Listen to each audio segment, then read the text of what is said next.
Bonjour et bienvenue dans l'espace de femmes à cheval, un espace où on apprend à mieux connaître le cheval, à mieux le comprendre et à communiquer avec lui à partir d'un cœur et d'un esprit ouverts. Mon nom est Laure Souquet et aujourd'hui, ce que je vais te conseiller, c'est d'arrêter d'essayer de ralentir ton cheval. En effet, je vois énormément de cavalières essayer de faire ralentir leurs chevaux, qu'elles se trouvent à leur côté à pied ou bien sur leur dos. Et dans tous les cas, quelle que soit la raison qui te pousse à vouloir faire ralentir ton cheval, sache que c'est contre-productif, autant pour son état émotionnel que pour son fonctionnement physique. On va reprendre ça depuis le début. Et le début, c'est quoi? C'est la raison qui te pousse à vouloir faire ralentir ton cheval. Le plus souvent, la raison la plus évidente, la plus courante, c'est le stress. Tu veux faire ralentir ton cheval parce que son allure te fait peur.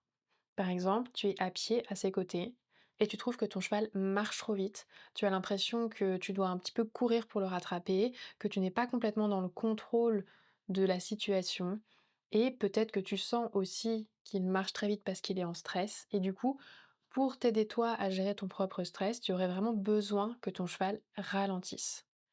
Ça peut être exactement la même chose sur son dos. Tu es sur le dos de ton cheval et tu trouves qu'il va trop vite, tu as l'impression de ne pas être en contrôle, tu as peur de te déséquilibrer, tu te tends, du coup ça augmente son stress, il marche encore plus vite, voire des fois il peut se mettre à trotter dès que ta jambe vient toucher un petit peu son flanc par exemple, ce qui te met encore plus en stress et ça crée une forme de cercle vicieux. Que tu sois sur son dos ou à ses côtés, le fait que tu stresses quand ton cheval avance vite, eh bien de toute façon ça ne peut qu'augmenter son allure puisque ça ne peut qu'augmenter son stress. Donc première chose à faire, c'est de respirer et de réfléchir à ce qui te fait peur dans ce qui est en train de se passer.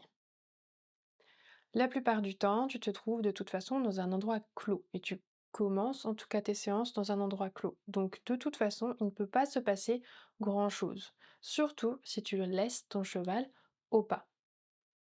Parce que ce que je vais te conseiller, c'est d'arrêter de ralentir ton cheval, mais ça ne veut pas dire que tu dois le laisser galoper à fond s'il en a envie.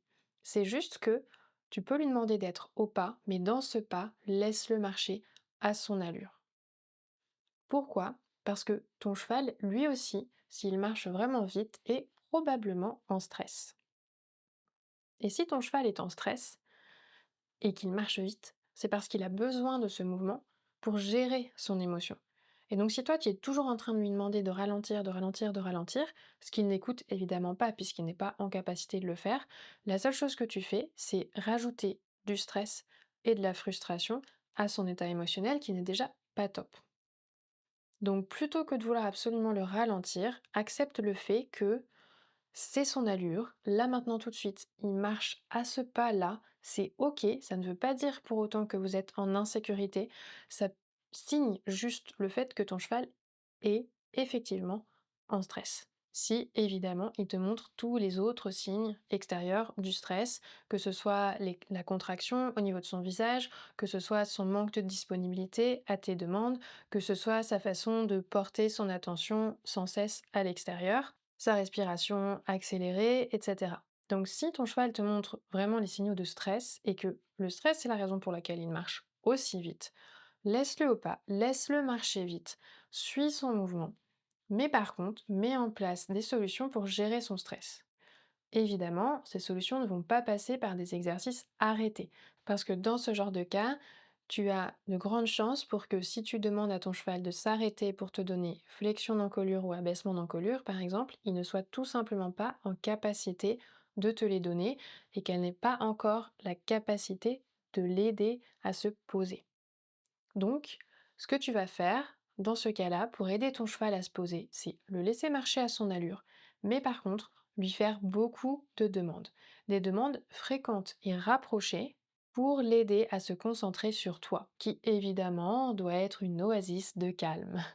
Donc il est important que tu prennes le temps de bien respirer, de te relâcher, même si tu es en train de marcher d'un bon pas à côté de ton cheval ou que tu es sur son dos, en train de suivre son pas relativement rapide.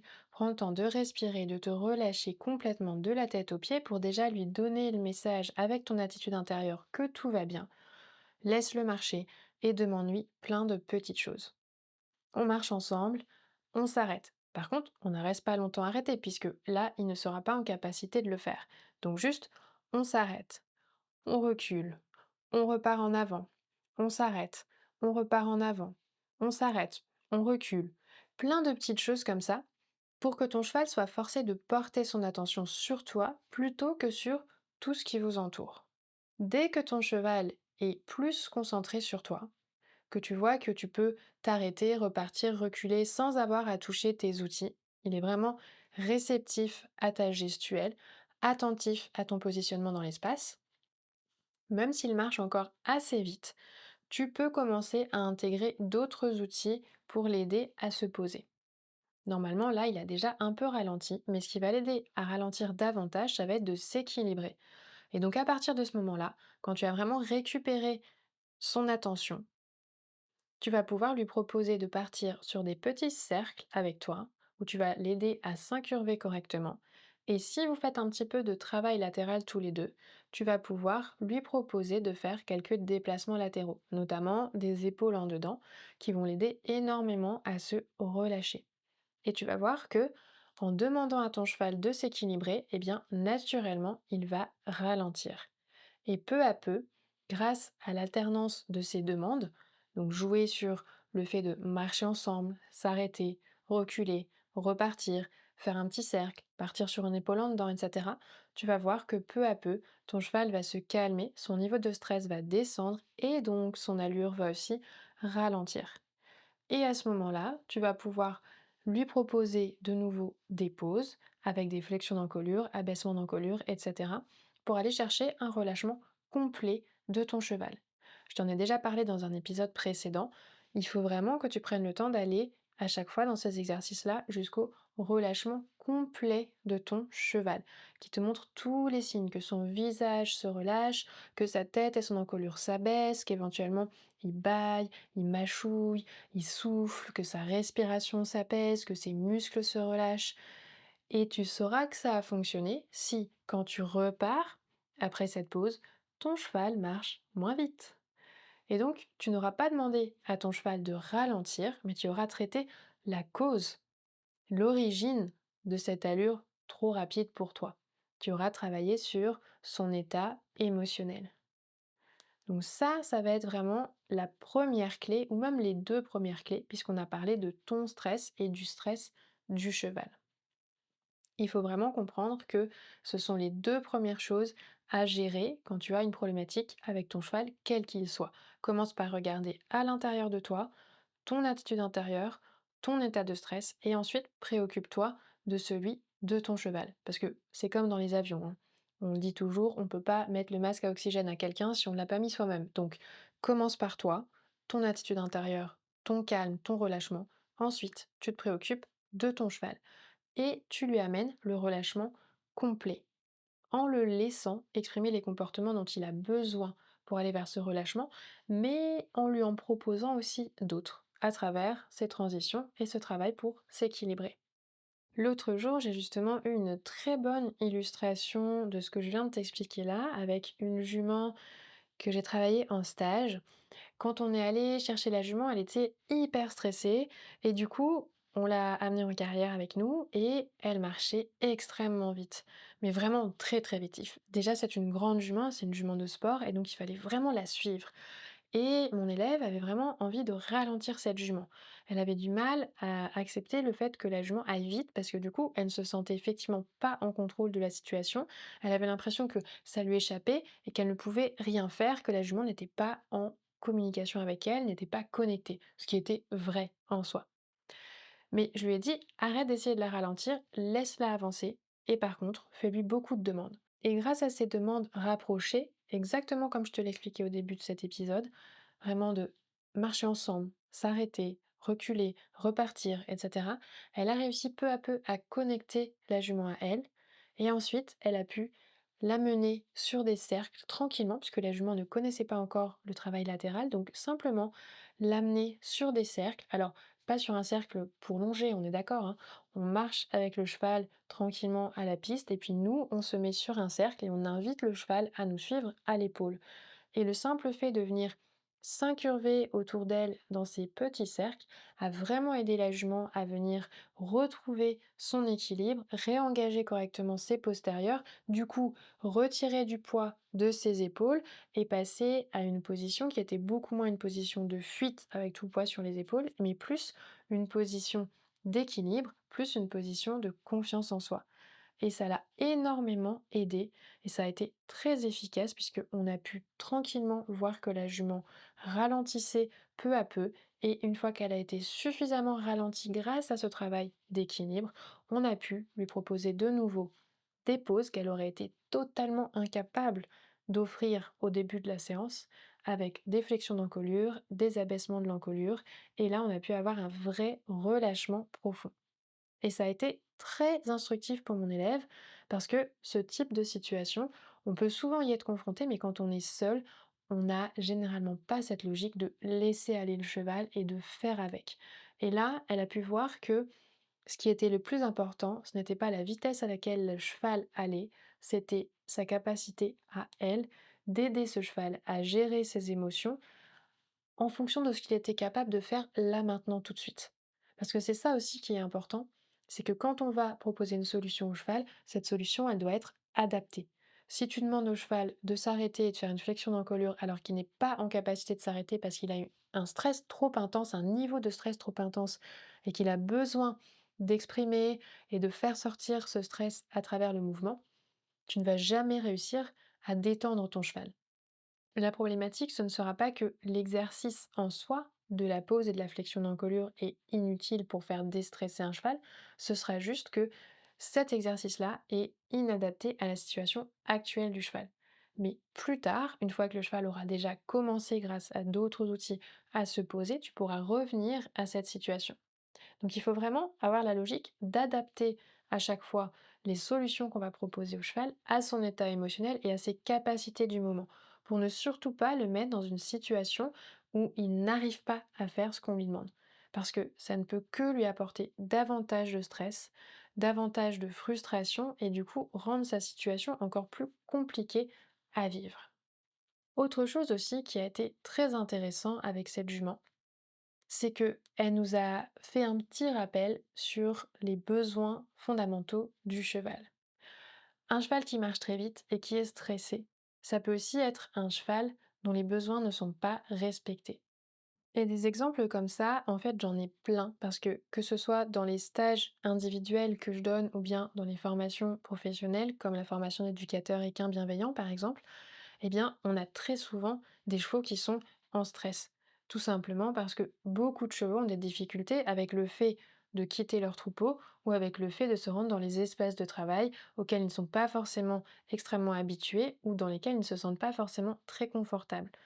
Donc on a très souvent des chevaux qui sont dans cette situation-là, à marcher vraiment vite et à être incapables d'offrir une pause et de trouver le calme dans la pause. Et ça, c'est très important de s'y adapter, parce que certains chevaux vont trouver effectivement le calme dans la pause. J'ai connu aussi des chevaux qui, tant qu'ils étaient en mouvement, étaient totalement incapables de gérer leurs émotions et qui avaient vraiment besoin juste qu'on les arrête et qu'on leur propose des solutions pour faire redescendre le calme en étant arrêtés, puisque le mouvement amenait à chaque fois un stress.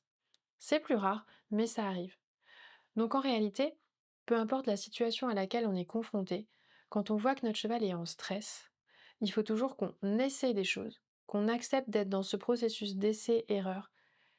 On essaie, on voit si ça fonctionne. Donc ton cheval marche trop vite, tu essaies de l'arrêter, de lui proposer une flexion d'encolure, tu vois que ça augmente son stress, qu'il a juste envie de repartir, qu'il repart encore plus vite après que tu lui aies fait cette demande, tu laisses tomber. Tu passes à autre chose. Tu cherches une autre solution. Et on finit toujours par trouver la solution qui va permettre à ce cheval-là de retrouver son calme à partir du moment où on reste vraiment dans l'écoute de ce qu'il est en train d'exprimer et dans l'écoute de ses capacités et qu'on ne le met pas en situation d'échec. Deuxième raison pour laquelle ton cheval peut avancer vite, c'est tout simplement sa taille et l'amplitude de ses foulées. Certains chevaux, parce qu'ils sont plus grands, ont une allure naturellement plus rapide. Et là, si tu te sens en stress, ce qu'il faut que tu fasses, c'est encore une fois revenir à l'intérieur de toi, respirer et analyser la situation. Si ton cheval montre des signaux de stress, tu fais tout ce que je viens de t'expliquer précédemment. Si tu vois que ton cheval est relâché, que son visage est détendu, que la position de sa tête et de son encolure sont à l'horizontale, tranquille, qu'il a une démarche déliée, qu'il est tout à fait disponible à tes demandes, que tu peux l'arrêter d'un souffle, que tu peux le diriger juste en regardant où tu veux aller, etc. Eh bien, c'est que ton cheval est bien disponible et il est bien relâché. Bon, là, j'ai pris des exemples où tu étais à cheval, mais si tu es à côté de lui, ça va être la même chose. Si ton cheval a cette attitude détendue, qu'il démarre quand tu démarres, qu'il s'arrête quand tu t'arrêtes, qu'il tourne avec toi sans problème et qu'il est vraiment connecté avec toi, qu'il est vraiment présent, peu importe qu'il marche vite. Ça peut être son allure. Et si tu essaies de le ralentir là, tout ce que tu vas faire, c'est que ton cheval va être en sous-impulsion et du coup, il ne va plus du tout travailler son dos correctement. Parce que pour pouvoir travailler son dos correctement, en tout cas utiliser son dos correctement, il a besoin de pouvoir engager ses postérieurs sous la masse et si tu le forces à ralentir, il ne sera plus en capacité de le faire. Donc, il va travailler sans se tenir, ce qui veut dire que tous les exercices que vous allez faire n'auront aucun intérêt sur le plan physique pour lui et ils vont même être plutôt délétères pour sa locomotion. Ça, c'est une problématique que l'on voit très très très souvent. Cette problématique du cheval qui travaille complètement en sous-impulsion, je la vois très très souvent. Que ce soit dans les écuries où je me déplace, quand j'observe des chevaux travailler, ou bien des vidéos, ou parfois on m'envoie pour que je donne des avis, etc. Très souvent, les chevaux sont maintenus en sous-impulsion, justement parce que les cavaliers ont peur de les laisser s'exprimer physiquement, de les laisser avancer, de les laisser passer. Mais le problème, c'est que les chevaux ne peuvent absolument pas fonctionner correctement quand ils sont en sous-impulsion. Contrairement à ce que certains courants font penser, on ne peut pas rassembler un cheval en le ralentissant. En fait, le ralentissement, il doit venir de ce que je t'expliquais tout à l'heure, c'est-à-dire du fait que ton cheval s'équilibre. Naturellement, quand ton cheval s'équilibre, il ralentit. Donc, si tu as un grand cheval, avec des grandes foulées, que ton cheval avance vite, qu'il est complètement ouvert. Si tu veux qu'il ralentisse, ne lui demande pas de ralentir en le retenant devant. Surtout pas, ne viens pas le freiner. Sinon, tu vas juste l'empêcher de faire fonctionner correctement son dos. Viens tout simplement travailler sur son équilibre. Incite-le à venir engager son postérieur sous la masse, au niveau de la ligne médiane du ventre, et à venir remonter son épaule extérieure. Invite-le à venir se tenir. Et plus ton cheval va se tenir, plus il va ralentir. Parce qu'il va venir se rassembler justement davantage, mais de lui-même, sans que toi tu aies à intervenir sur sa tête, sans que tu aies à le freiner devant. Et si tu veux que ça puisse fonctionner correctement et que ton cheval puisse vraiment venir commencer à se rassembler, venir s'incurver correctement déjà, il faut que tu le laisses avancer. Sinon, il sera en incapacité de venir poser ses postérieurs en dessous de son centre de gravité et donc de venir porter ton poids et le sien correctement. Donc il faut vraiment que tu le laisses fonctionner, il faut que tu lui fasses confiance. Donc pour savoir si tu te trouves ou non en sécurité sur ton cheval ou aux côtés de ton cheval qui avance vite, regarde ces signaux de stress. Mais à partir du moment où tu as géré la problématique stress, dis-toi que l'allure de ton cheval, c'est son allure naturelle, c'est sa vitesse naturelle et tu dois absolument le laisser fonctionner, accepter que ce soit son allure à lui. Après tout, il y a énormément de cavaliers qui adoreraient que leur cheval marche trop vite. Donc, sois heureuse, contente d'avoir un cheval qui a naturellement une bonne impulsion et surtout ne va pas gâcher cette impulsion en lui demandant de la perdre. Tu lui demandes de s'équilibrer, tu vas voir qu'il va très naturellement ralentir et que tu vas avoir une meilleure sensation de contrôle, si on peut dire. Pourquoi? Tout simplement parce que ton cheval lui-même aura regagné un meilleur contrôle de son corps. Parce que si ton cheval marche très vite, la plupart du temps, c'est vraiment qu'il s'effondre sur les épaules. Il ne sait pas se tenir. Et donc, effectivement, dans ces cas-là, ça peut donner une impression de n'avoir aucun contrôle sur ce qui se passe parce que le cheval lui-même est en déséquilibre et il n'est pas en capacité de changer rapidement son allure ou bien sa direction ou bien l'exercice qu'il est en train de faire. Donc, travaille sur cette capacité de ton cheval à gérer son propre équilibre. C'est ça qui va te donner davantage de sécurité. Ce n'est pas la vitesse à laquelle il va en elle-même qui pose problème. Ce qui pose problème, c'est est-ce que ton cheval est dans le contrôle de son propre corps? Est-ce que lui-même, il est en capacité, si tu souffles, de s'arrêter net ou pas? Est-ce qu'il est en capacité, si tu l'invites à tourner à gauche ou à droite, à se mettre en épaulant dedans ou en champ dedans, de le faire tout de suite ou non? Et c'est cette capacité que tu vas développer chez ton cheval à contrôler son propre corps, son propre mouvement, sa propre direction et sa propre allure, qui va faire que tu vas te sentir beaucoup plus en sécurité sur son dos et surtout que tu vas être effectivement beaucoup plus en sécurité sur son dos. Donc quand ton cheval avance trop vite, tu gères ton stress, tu gères son stress et ensuite tu le mets en équilibre.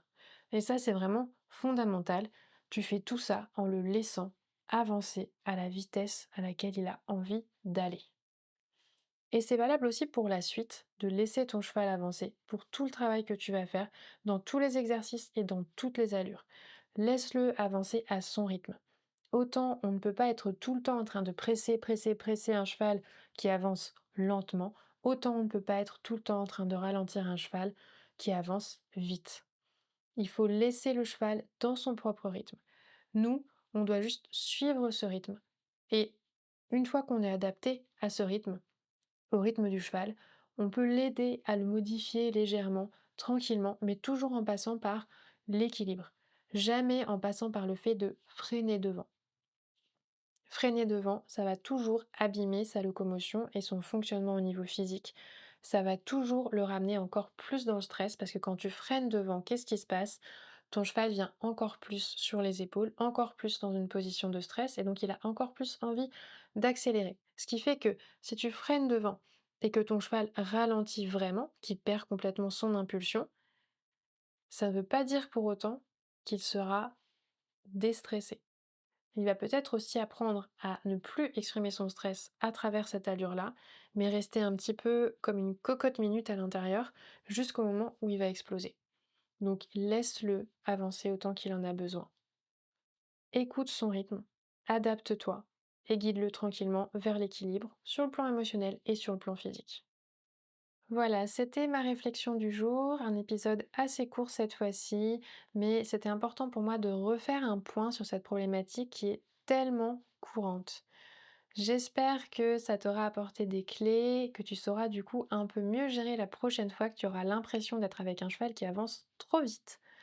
Si cet épisode t'a effectivement été utile, qui t'a amené à réfléchir, pense bien à lui mettre 5 étoiles, à le partager et à me faire un retour par message, en commentaire, comme tu veux.